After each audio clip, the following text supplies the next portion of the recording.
Bonjour à toutes et à tous, j'espère que vous allez bien. Comme ça, la police tue. Bien sûr que la police tue.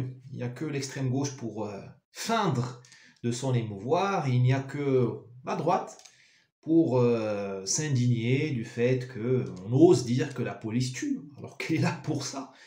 La police représente le pouvoir de répression, de punition, le pouvoir de vie ou de mort que nous avons délégué à l'État il y a très longtemps quand on a fait la République. Ah, nous avons tous lu Rousseau, enfin je ne sais pas ce qu'ils lisent maintenant à l'ENA ou à Sciences Po, mais voilà. Nous avons délégué à l'État le droit de vie ou de mort. C'est d'ailleurs pour cela qu'on a mis 1000 ans, en Europe occidentale du moins, à séparer l'État de Dieu. On a toujours dit, le roi gouverne au nom de Dieu. Et chez nous les musulmans, on n'y est pas encore arrivé. Nous disons toujours que le roi est le khalife du prophète, en général. J'exagère, il y a pas mal de nuances, mais vous m'avez compris. Ce n'est qu'à la Révolution qu'on a déconnecté le divin du régalien, de l'exécutif, de l'État. Parce que c'est pas naturel, parce que le pouvoir de tuer, c'est quelque chose d'extraordinaire. Nous l'avons donné à l'État. Donc à la police, à la gendarmerie, et un scoop aux forces armées. Les forces armées tuent. Je le dis à la NUPS, qu'ils ne fassent pas une syncope la prochaine fois. Les forces armées tuent. Et heureusement. Vous vous rendez compte si on n'avait pas tué les gens là, du Bataclan?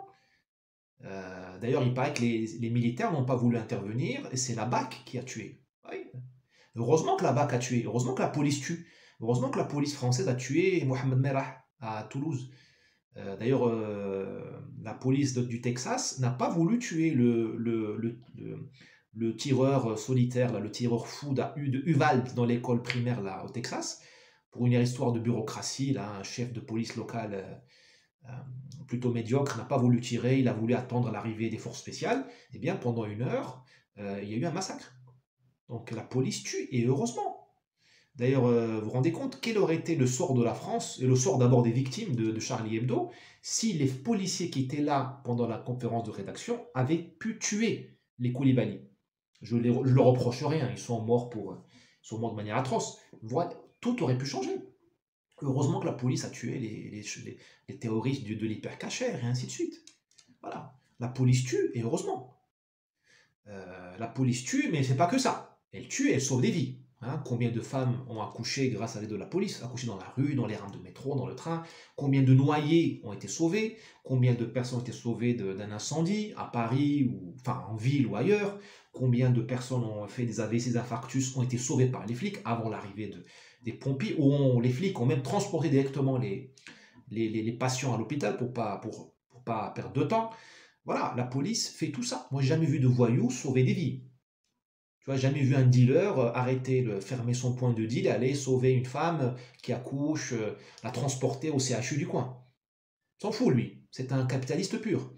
C'est un sauvage qui fait le capitalisme sauvage. La police, non. La police, elle fait tout ça. La police, la police comme l'État, c'est une bête au sang froid. C'est pas moi qui dis, c'est Simone Veil, la philosophe, pas la mécène de l'avortement de masse. D'ailleurs, en France, chaque année, le ministère de la Santé tue 200 000 ou 210 000 vies. Hein, je ne vais pas dire bébé parce que je vais me faire incendier par certains de mes amis d'ailleurs ici, qui croient que l'avortement est un droit de l'homme. Bon, je ne rentre pas dans ce débat, peu importe, mais ce qui est factuel, c'est que vous avez l'État français qui promeut, finance, permet, autorise la mort de 210 000 embryons, appelez ça comme vous voulez. Ben, c'est plus que les 30 morts tués par la police française. Hein. Quand même, voilà, si la droite ou la gauche veulent s'émouvoir, qu'ils s'émeuvent de ça, pas des morts causées par la police. Enfin, il y a une échelle des priorités. Donc la police tue, et l'État le sait très bien. Parce que l'État, il ne veut pas être tué par la police. Hein. L'État nous demande de faire une confiance aveugle à la police, mais lui, il ne lui fait pas confiance. Vous voyez la petite subtilité. L'État a organisé l'impuissance de la police. Le policier, il a la police judiciaire, qui est seul autorisé à parler avec le juge et le procureur. Le gardien de la paix ne peut pas aller directement vers le juge. Ni le GIGN, ni le GIPN, je ne sais pas quoi, la mairie, tout ça. Donc déjà, il y a des guerres de service dans la police. Vous avez la gendarmerie et la police. Alors c'est pas juste pour le folklore français. C'est pas pour créer deux forces antagonistes. D'ailleurs, jusqu'à il n'y a pas longtemps, les gendarmes répondaient au ministère de la Défense. C'est une autre culture que la police nationale, c'est une autre mentalité, c'est une autre loyauté, un autre sens de la République, une autre version du génie français. Vous avez de l'IGPN, une inspection qui contrôle la police. Vous avez des syndicats qui sont sous contrôle. Donc voilà, l'État, lui, vous avez les forces armées. Donc l'État, lui, il organise l'impuissance de la police. L'État, il empêche la police d'être efficace pour lui avoir la paix. On sait très bien que la police française pourrait mettre fin aux problèmes des banlieues, aux problèmes de la délinquance, de l'ensauvagement, assez rapidement. Elle va pas régler le problème de l'éducation, parce que là, on ne peut rien contre des parents absents. Et ça vaut pour les gens de souche comme immigrés. C'est pas une question de... On a des parents absents et défaillants, et on ne peut rien contre des professeurs du public ou du privé qui ne veulent pas travailler, qui ne veulent pas transmettre. Là, on peut rien. Même, je crois que seul le bon Dieu peut faire quelque chose. Mais d'un point de vue de répression, dire en bout de chaîne, tu peux réduire le problème grandement si tu laisses les policiers travailler. Or, les policiers en France n'ont pas le droit de travailler parce que l'État préfère les menotter, leur enlever les moyens, leur créer des procédures avec, comme je vous ai dit, la police judiciaire, le procureur, tout ça, pour qu'ils puissent avoir la paix. Parce que personne ne veut une police forte. Parce qu'une police forte, demain, elle peut faire un coup d'État en 2 minutes. C'est l'Élysée, il n'est pas entouré de missiles Tomahawk. L'Élysée, tu le prends rapidement, avec quelques hommes motivés, avec un projet. Je n'appelle à rien, vous m'avez compris. Je vous donne un exemple. Donc l'État, il a organisé l'inefficacité relative de la police pour qu'il puisse avoir la paix. Et c'est normal, il faut comprendre ça. L'État n'est pas à notre service, malheureusement. Il est à son service. C'est nous qui devons l'obliger. C'est un bras de fer que nous avons avec l'État tous les jours. Pas une fois à chaque révolution, tous les 200 ans. Tous les jours pour obliger l'État à travailler pour nous. C'est comme dans une grande entreprise. Tu as les actionnaires, c'est nous les citoyens. Et tu as le conseil d'administration. Pardon, oui, tu as le staff, les dirigeants. C'est l'État. La technostructure. Et bien, les dirigeants, parfois, ils se servent, ils se gavent et ils détruisent la valeur ajoutée. C'est les dividendes qui vont aux actionnaires. Eh bien, nous devons obliger dans l'Assemblée générale, donc c'est-à-dire le Parlement, les manifestations ou ailleurs, nous devons obliger l'État, qui est notre agent, notre employé, il travaille pour nous, il l'a oublié souvent, mais il travaille pour nous, à nous servir et pas à se servir lui. Or, l'État, il veut, c'est une tendance naturelle, c'est comme le sexe, ça a lieu spontanément. Il faut savoir organiser l'abstinence de l'État. Sinon, lui, il va continuer à désorganiser la police, en faire une force inefficace, sauf pour le protéger lui, évidemment, pour qu'il puisse dormir tranquille. C'est ce qu'a fait De Gaulle avec l'armée française. Il a purgé, il a refait l'état-major, enfin bon, on ne va pas rentrer dans les détails, mais après les épisodes de l'OS, De Gaulle a fait ça. Et lui, il était un insurgé professionnel quand même. En 40, il s'est insurgé, en 58, il est arrivé au pouvoir presque par un coup d'état militaire. Bon, on ne va pas refaire l'histoire de tout ça. Donc voilà, si l'État se méfie de la police, nous, il faut aussi qu'on s'en méfie. Il faut s'en méfier qu'on se méfie d'un lion qu'on a chez soi. Imaginez, vous avez un lion comme animal de compagnie. Vous pouvez l'aimer, vous pouvez l'admirer, sa majesté. La police française est admirable par plein d'aspects. Elle est professionnelle, elle est humaniste, elle n'est pas corrompue, à ce que je sache. Voilà, très bien. Mais il faut s'en méfier. On ne va pas dormir, on ne va pas coucher dans le même lit qu'un lion. Sauf si on est... Voilà. Alors là, on nous demande, à droite notamment, de faire une confiance aveugle à la police. Non, on ne peut pas faire une confiance aveugle à un lion. Il faut savoir, tu sais, comme disait un Américain, il faut savoir, un officier américain, je crois australien, il disait, il faut savoir boire la soupe avec un canif. On va boire la soupe avec un canif. C'est-à-dire qu'au moment où il faut qu'on se défende, comment on se défend de la police? C'est en la contrôlant par tout un système de contrôle externe. Là, on ne va pas faire une vidéo sur ça, mais la police a l'IGPN, mais on peut avoir une IGPN citoyenne, une inspection de la police citoyenne, avec des ONG, des conseils citoyens. Et là, nous, les gens de droite, nous devrions nous en occuper et ne pas sous-traiter ça à la gauche, parce que la gauche, elle ne veut pas de la police. La gauche, elle ne veut pas de la police parce que, pour plein de raisons, elle ne veut pas de la police qui travaille pour la société, elle veut de la police qui travaille pour elle, et pour ses agents, tout ça. Bon. Nous, les gens de droite, nous devrions contrôler la police et trouver militer pour un contrôle social de la police, qui soit fait par des gens honnêtes, voilà, des gens qui viennent du compatriote, de tous les horizons, même des gens de gauche. Mais il faut qu'on soit là. Il ne faut pas qu'on soit niais, naïf par rapport à ce que c'est que la police, qu'elle soit française, marocaine, tunisienne, algérienne, russe. Toutes les polices ont les mêmes problèmes. Galula, mon grand maître David Galula, un officier de l'armée française, il disait hein, on ne discute pas avec un homme qui a un fusil. Un type qui a un fusil ou une grenade. Vous avez vu les mecs du GIGN, vous avez discuté avec eux? Ou de la BRI, les Robocop? Qu'est-ce que tu vas dialoguer avec eux? Toi, tu es avec ta fleur ou ta bougie ou ton livre de Rousseau, la contrat social. Qu'est-ce qu'il va te dire, le mec? Il a mutilé les gilets jaunes pour moins que ça. Ce gars-là, il faut le contrôler. Mais on ne contrôle pas en lui jetant des mortiers ou en l'insultant de fasciste comme le fait l'extrême gauche. On le contrôle par un contrôle citoyen, constitutionnalisé, et ça vaut la peine de militer pour ça. D'accord? Parce qu'il est humain, il n'est pas divin, donc il peut se tromper. Voilà. Pour conclure, je dirais trois choses. La première chose, c'est que, là, j'en ai déjà un peu parlé, la police française est plutôt admirable. J'ai eu affaire à elle en tant qu'usager de la route, toujours très bien reçu, voilà, pas de corruption, vouvoiement et tout. J'ai eu affaire à elle en tant que... pour porter plainte, je travaille pour une entreprise dont les locaux ont été vandalisés plusieurs fois, j'ai porté plainte, voilà, à Nancy notamment, dans l'est de la France. Impeccable. Bon, on peut avoir trop longtemps dans les commissariats de police, mais bon, ça doit faire partie de l'expérience, comme dirait le Club Med. Voilà, nous avons une bonne police. Je pense qu'aussi une gendarmerie qui est pas mal. Là, elle a perdu des points, hein, elle s'est déshonorée. Elle n'a pas perdu son honneur, mais elle a perdu. Elle est souillée depuis les Gilets jaunes. Il faut dire la vérité, depuis le Covid, parce qu'elle nous a contrôlés pour les masques, alors qu'elle a laissé circuler. Enfin, la police française aujourd'hui, elle tolère, elle permet que Marseille ait des barrages tenus par la racaille, par les dealers pour pas être méchant, et elle ne tolère pas que les gens se baladent sans le masque. Enfin, je parle pendant l'épisode sanitaire. C'est ça la police française. Alors, moi, je ne peux pas donner un satisfecit à une police comme ça. Ni vous d'ailleurs. Et je ne veux pas d'excuses. Ok, c'est le politique. Non, non, non. Pas d'excuses. Voilà, donc, un bilan plutôt positif. Il ne faut pas qu'on soit... faut pas qu'on ait honte de la police. Il ne faut pas que la police ait honte, mais il faut qu'ils se remettent en cause et qu'ils se regardent dans une glace. D'accord? Ils ne sont pas parfaits. Comme ça, ils peuvent s'améliorer, nous sommes avec eux. Il faut que ça vienne d'eux aussi. D'accord? Deuxième point, nous avons aujourd'hui en France une autre police qui n'est ni police nationale ni gendarmerie. C'est la racaille, la délinquance.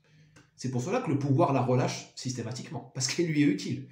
Tous ceux qui ne sont pas utiles au pouvoir sont en tôle ou en exil. Je ne veux pas donner de noms. Il ne faut pas être censuré. Voilà.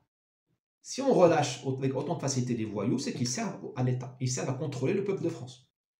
Parce que la racaille rappelle au peuple de France qu'il est déclassé, qu'il doit fermer sa gueule, baisser les yeux. C'est ce que veut le pouvoir. Le pouvoir qui veut changer les retraites, détruire la cohésion sociale, détruire l'industrie française, détruire l'éducation, détruire la méritocratie, détruire le corps diplomatique, détruire la santé, détruire l'hôpital. Il a besoin d'un peuple soumis. La racaille vous soumet. Elle vous apprend à fermer votre gueule et à avoir peur. Tant que tu as peur, tu ne demandes rien. Quand tu as peur, tu ne demandes pas l'éducation d'élite. Tu ne demandes pas des écoles d'élite. Tu demandes juste à pouvoir composer police secours et à ce que ta voiture, pour être secourue, et que ta voiture ne soit pas brûlée le lendemain. Voilà, c'est ça que tu dis. C'est ça la vie maintenant en France. De plus en plus, hein, j'exagère à fond, mais c'est pour forcer le trait. Nous sommes sur YouTube, nous ne sommes pas dans une conférence du Collège de France. Voilà. Donc vous avez aujourd'hui une force paramilitaire qui est terrible et qui est aux mains de l'État profond. Donc ne soyons pas naïfs. Nous avons plusieurs polices en France. C'est pour ça que le fiasco de la sécurité en France, c'est un fiasco voulu. Le Stade de France, c'est pas un fiasco. C'est un fiasco comme ça, formellement, mais c'est voulu. C'est une leçon qui est donnée au peuple de France pour lui dire, tiens-toi à carreau. C'est ça le message. Tenez-vous à carreau.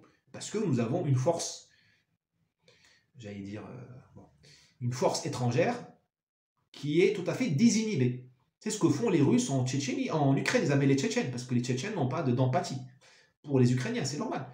C'est ce que vous faisiez, vous, c'est ce qu'a fait mon grand-père à Lille, hein, en 47. La France l'a envoyé du Maroc à Lille pour contrôler, avec plein d'autres Marocains, contrôler les grèves des ouvriers des mines. Hein. Parce que mon grand-père étant marocain du Moyen-Atlas, il n'avait aucune empathie pour Jean-Michel, mineur du Pas-de-Calais. Voilà. Alors que le français de Lille ou de Roubaix ou même de Marseille, il refuserait, il fraterniserait peut-être avec le mineur. C'est ça l'État. C'est ça l'État. C'est une bête froide. Troisième point, et le plus fascinant, à mon humble avis, c'est l'avenir de la punition. Quel est l'avenir de la punition? Donc, quel est l'avenir de la police? Il y a Le grand sujet, c'est qu'est l'avenir de la punition. Parce que nous avons aujourd'hui des technologies qui nous permettent de nous affranchir des vieux dogmes, de la punition par la prison. Le système pénitentiaire est un système qui est dépassé et qui est inefficace. Les gens en prison, on les rentre en prison, ils se font violer, c'est pas normal. Ils se font torturer par leur co-religionnaire, par leur co-détenu. Les vrais méchants en prison, ils n'ont pas peur parce qu'ils rejoignent des communautés ethniques. Donc le type, il commet un crime dehors, donc déjà, il humilie la victime. Ensuite, il humilie le juge parce que le juge le relâche. Donc, enfin, il humilie la société parce que le juge, voilà, en général, hein, il baisse le barème des peines pour lui donner le minimum. Donc le gars, quand il rentre en prison, déjà la peine qu'il a pris, c'est déjà une insulte à la justice, au sens large, au sens véritable de la justice. Et une troisième fois, il humilie la société parce qu'il est pris en charge par sa communauté. Les Chinois, je sais pas quoi, les Sri Lankais, les Tchétchènes. Donc ce système pénitentiaire, en plus d'être une honte pour la démocratie, pour la dignité humaine, en plus de coûter cher, il ne sert à rien. Et il est contrôlé par des forces privées, qui ne sont pas le peuple français. Je dis qu'il ne sert à rien, c'est pas qu'il ne sert à rien, c'est qu'il est nocif. Et nous avons aujourd'hui des technologies qui nous permettent de l'améliorer ou de nous en affranchir. Et là, il faut, comme on dit en anglais, sky is the limit. Pourquoi on va continuer à faire des prisons? Enfin, de toute façon, on ne fait pas de prison. M. Macron ne veut pas construire des places de prison. Pour les raisons que je vous ai dit, dites, la racaille sert le pouvoir. Donc pourquoi il va l'enfermer? Mais demain, nous, on prend le pouvoir. Nous, les gens, les patriotes, les souverainistes, je ne sais pas comment il faut nous appeler. Qu'est-ce qu'on fait? Moi, je suggère une réforme profonde du système de punition. Donc, il y a tout le côté pénitentiaire, il y a tout le côté policier. Tant que tant que la police travaille comme elle travaille, on aura une justice très longue, très lente. Très lente. On peut, sur certains aspects, court-circuiter la séparation des pouvoirs et permettre aux policiers carrément de punir sur place. Si vous voulez un jour récupérer les zones de non-droit, c'est par une police spéciale. Je dirais même, et ce sera le sujet d'une prochaine vidéo, par une police de non-droit. C'est-à-dire que les gens, pour qu'ils refassent confiance à l'État, notamment dans les zones sensibles, il faut que l'État soit digne de confiance. C'est-à-dire qu'il donne la justice, qu'il les protège. Mais pas au bout de 5 ans. C'est immédiat. Un crime, offense, réparation, tout de suite, dans la journée. Et là, c'est pas avec le système que nous avons aujourd'hui, avec les policiers qui reportent au procureur, au substitut, au juge, non. Donc là, si on veut vraiment régler les problèmes, parce que là, aujourd'hui, notre État profond, il vit des problèmes, il prospère dessus. Si on veut vraiment régler les problèmes, il faudra dans certains coins de France, des juridictions spéciales, qui ne sont pas démocratiques, je vous le dis tout de suite, mais qui ne sont pas non plus tyranniques. On ne va pas découper les gens en morceaux, on ne va pas torturer. Il ne faut pas qu'on soit ni d'extrême droite, ni d'extrême gauche, il faut qu'on soit dans le bon sens. Il n'y a que le bon sens qui peut gagner, nous aider, parce que l'idéologie sépare. Le bon sens, j'espère qu'il réconcilie. Enfin, j'ai mes doutes quand je vois nos contemporains, mais bon, gardons espoir. Donc, c'est le non-droit, c'est un droit spécial, qui est un peu un non-droit, qui pourra nous aider à récupérer le contrôle de ces territoires-là. C'est de justice, une police de transition. C'est un commissaire qui est capable de donner des sanctions immédiates. Tu vas brûler une voiture, eh bien, tu vas tu vas éteindre l'incendie, et tu vas faire 40 heures de travaux, je sais pas quoi, et tu vas travailler pour payer tu vas demander des excuses illico presto à celui à qui tu as brûlé la voiture, et tu seras mis en prison chez toi, 30 jours. Tu vois, je dis n'importe quoi. Mais c'est le commissaire qui doit donner ces décisions-là, pas un juge à 200 km ou à 20 km, 10 mois plus tard. Tu vois ce que je veux dire? Et une fois qu'on a rétabli l'ordre et qu'on a reconstruit les sociétés localement, parce qu'elles ont été détruites par la racaille et par l'immigration et par plein de choses, par la fuite des papas, la fuite des parents, enfin il y a plein de choses qui ont été, par la télévision, par les réseaux sociaux, par l'argent, la drogue. Une fois qu'on a reconstruit les sociétés, là on remet la justice démocratique. Voilà.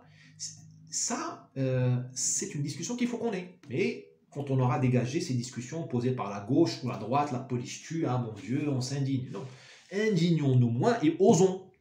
Je pense que la France mérite que nous osions un peu. J'en suis sûr. Si vous êtes sur ce canal, c'est que vous pensez, c'est que vous êtes d'accord avec moi, au moins sur ça. Allez, partagez cette vidéo s'il vous plaît et n'hésitez pas à contribuer par PayPal. Vous avez toutes les informations en bas. Ciao.